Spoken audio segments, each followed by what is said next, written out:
For behind the scenes, sculptures, or if you just want to see the antics that I get myself into on a day-to-day basis, follow me on Twitter and Instagram, and also VidMe.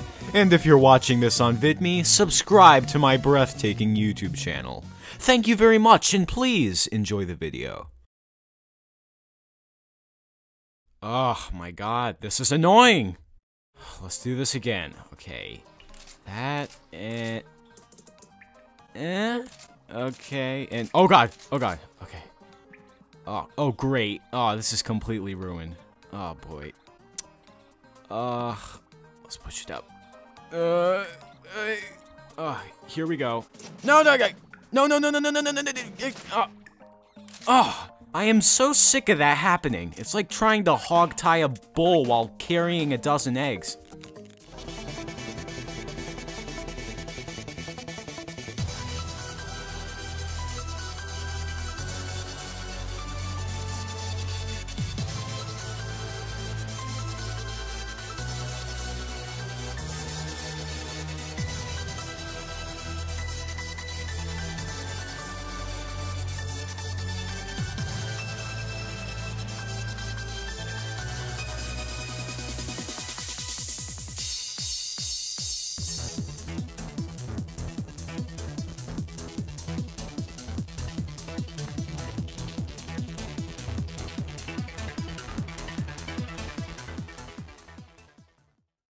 Salutations and welcome back, ladies and gentlemen. I am you. Let's not beat around the bush. Now, today is a very special episode, so gather around and prepare for story time. Because 1 year ago, I posted the Clay Kremling prototype episode. I was actually gonna get this episode out on the 17th, but come on, I just posted an episode. I'm not gonna spam these things. And as a result of that genius decision, I made you guys wait almost a month for the new episode. I'm smart. Oh, if you're wondering why I liked my own video, that's because I like to stroke my massive dick. But even though I posted the prototype episode a year ago, I haven't been making episodes regularly. Well, for a year, that is. The Clay Kremling show didn't become a regular thing until January of this year, so this was just more of a taste of what the show would be like. And oh my god, it's dated so much in just a year. The jokes try too hard, the episode is overly long than it needs to be, and oh my god, look at this animation, how did I ever think this was remotely acceptable? Ugh, I feel pretty bad that I came out of the box with that. I wish I could just take down the video, but I'm not going to do that. No. So, video aside, we got acquainted with the German video game character, Moorhun, star of the classic targeting game, Crazy Chicken. I think that's what it's called.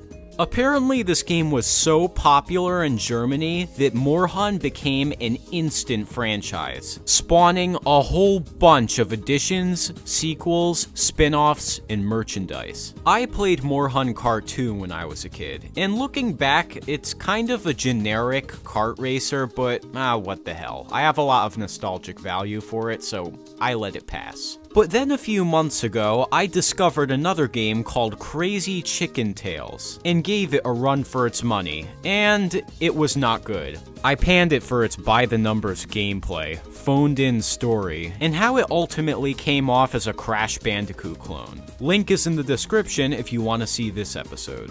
So the search was still on to find a decent Moorhun game, and that is what brings us here today. So, I was on Big Fish Games the other day, looking to see if they had any Moorhun games left, and the only one they had left was Moorhun, Jewel of Darkness. And I thought, hey, that could be fun. It's probably a game where you steal treasure, and that sounds cool. Jewel of Darkness. Yeah. This is the darkest game of all Moorhun games. This game is so depressing, it'll make you want to blow your brains out. Well, so, does this game hold up today, or shall it be left in the past? Well, let's find out. Alright, here we go. That click is the same click sound effect from Beetlebug 3. Alright, bring it on. Oh. This is gonna be a long game. It looks like one of those foot dance sheets. Oh, and by the way, there's no story. The only thing that kind of resembles a story are these words up here. I have followed the treasure map deep in... Okay, I'm not gonna read this. Well, that's disappointing. Well, hopefully the game will make up for it. So the goal of every level is to kill these trolls and skeletons with swords. Okay, now let's play the game.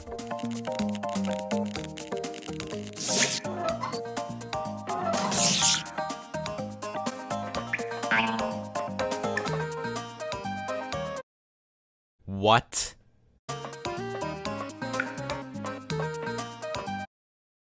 What the hell is this? I recognize this anywhere. The explosives, the falling rocks, the dirt. It's Beetlebug 3. And I don't mean like a clone or anything. I mean they're the same in almost every way. And if you don't know what Beetlebug 3 is, well, it's one of the first games I reviewed. I'll put a link in the description if you want to see it. Now, there are some minor differences. Now, instead of scrambling all over the map collecting baby beetles, you're collecting relics or something. And the only way to get the relics is by killing the monsters. And once you've beaten the monsters and taken all the relics, well, you beat the level. Also, as if having no story was bad enough, there's no cutscenes. In Beetlebug 3, there were cutscenes to watch, which really made playing through the levels worth it. But in this game, all you get are a bunch of words that really don't matter that much and are just kind of there. Somehow, I can't help shake the feeling that I'm being watched. By whom or what? Except for me and all these Mosters? Monsters? Is that how you say monster in German? Somehow I feel like it isn't. This game has the same problem as Crazy Chicken Tales. It's just so void of personality. You could replace Morhan with a houseplant and the game would have as much character. There's also a lot of reused sprites from Beetlebug 3, such as the diamonds, the explosive balloons, and the one-ton balls. What the? Wait, what? Damn it! Ah, God! It's hitting me! Ugh! Even when sprites aren't reused, the concepts are, like the explosive glass bottles, the grenades are similar to the mines, and the bomb pumpkins are these weird, exploding purple children. I don't know. I should mention that there's a lot of collectibles. The reason for this is to get high scores. I don't know why, but a lot of desktop games have all these high score things. But come on, unless you're playing in an arcade, no one gives a shit about high scores. And how many people would possibly be sharing one computer? I normally wouldn't be complaining about this that much, but the problem is, this game relies a little bit too much on the enjoyment of getting high scores than it does having an engaging story, or likable characters, or dislikable characters. Speaking of characters, the same two bad guys are used way too much. I can't say whether or not new bad guys come in the future, but I can assure you from what I've played, these are the only two bad guys you're supposed to kill in the game. Not a lot of variety, huh? I mean, I guess you can count characters like the one-ton balls as bad guys, but they're not exactly crucial to kill. They can actually be quite helpful at times. I just have no idea why the game developers didn't think to add more bad guys.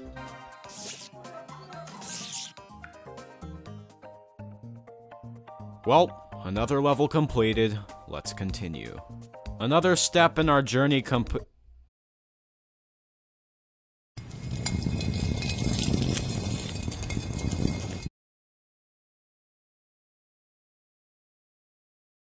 Are you joking? Okay, I'll be honest. When I first saw the map screen, I thought each box was a level, or a few levels, or something like that. But you're telling me that every tiny little line on the map is a level? Well, if that's the case, this map has more levels than a tree has leaves. This map has more levels than a beach has sand. This map has more levels than a sky has stars. Well, it has 150 levels to be exact. But don't underestimate that. Heck, that's 50 more levels than Beetlebug 3. And that game was already quite the journey. And if that wasn't bad enough, I haven't even mentioned the controls yet. Remember all that glidey, smooth gameplay from Beetlebug 3? Well, guess what? The controls in this game are stiffer than an iron pole. And this can especially become a problem if you're trying to kill one enemy. It's like trying to blacksmith with a stick of butter. And because of how slow Morhun moves, levels take way longer to beat than they should. Huh. This game's actually starting to not feel like Beetlebug 3. But why is it so familiar? I know. Now, bear with me on this, but this game's actually feeling more like Beetlebug 2 than Beetlebug 3. And that was one of the few games I did not like when I was a kid, because of its slow, diligent gameplay and lack of story or character. So here's what I did. I booted it up. I still have it. And to my utter dismay, they're pretty much the same game. They're definitely made with the same engine.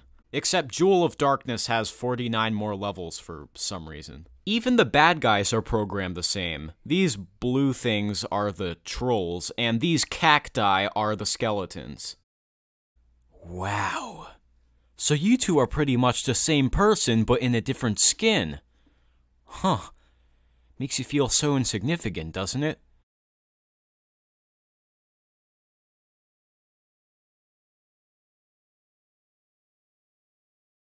Ultimately, I have the same problems with Beetlebug 2 that I do with Jewel of Darkness. I guess I was just spoiled too much by Beetlebug 3. I'm not the kind of Kremling to not finish what he starts, but I'm not gonna play through the rest of this game. I don't care if it's a review. I'm just done. I've played through every game on this series so far. Well, except for one that I couldn't beat. But in this case, it's just not worth it. I'll bet when you beat the game, it just says, congratulations. In the end, YouTube, Beetlebug 2 and Morhun Jewel of Darkness are like Beetlebug 3, except with no story, no character, no voice acting, stiff controls, and slow, tedious gameplay. Sure, I'm being quite hard on such a small game, but it's not like it's not justified. I love Beetlebug 3, but it's not perfect either. After all, despite me liking the game, the notorious video game critic, The Dragon King, with a skill level of expert in his favorite genre being strategy games, panned this game, with a review saying, "This is disgusting," and stooped. Who would make a game? And his consensus for the game being stupid. Well, at least he spelled it right the first time. I'm done. I'm never playing this game again. I like how when you leave the game, Morhun looks at you like, "Oh, you're leaving me in this cave, huh? Okay. I understand."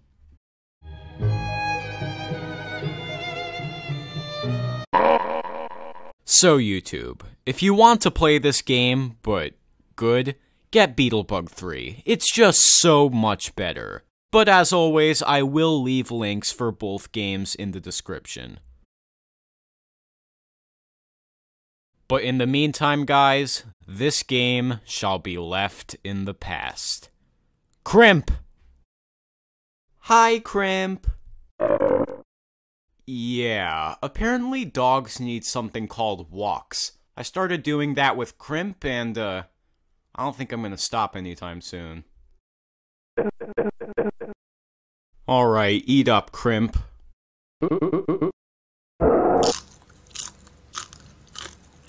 Good boy. Well, ladies and gentlemen, don't stray too far from my channel after this video ends, because the next game is something you don't want to miss. Will it be good? Will it be bad? Or will it be terrible? Let's see if this teaser answers your question. In the meantime, thank you very much for watching. Hit the subscribe button or the follow button, because new videos are on their way as I speak. This is Clay Kremling, signing off.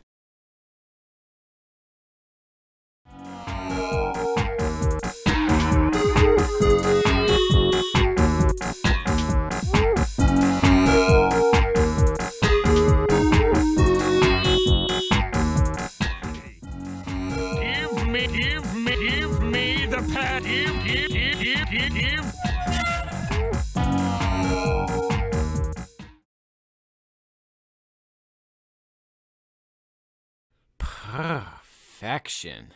Were you listening to anything I was just saying? Yeah, I'll have cheese on mine. You absolutely weren't.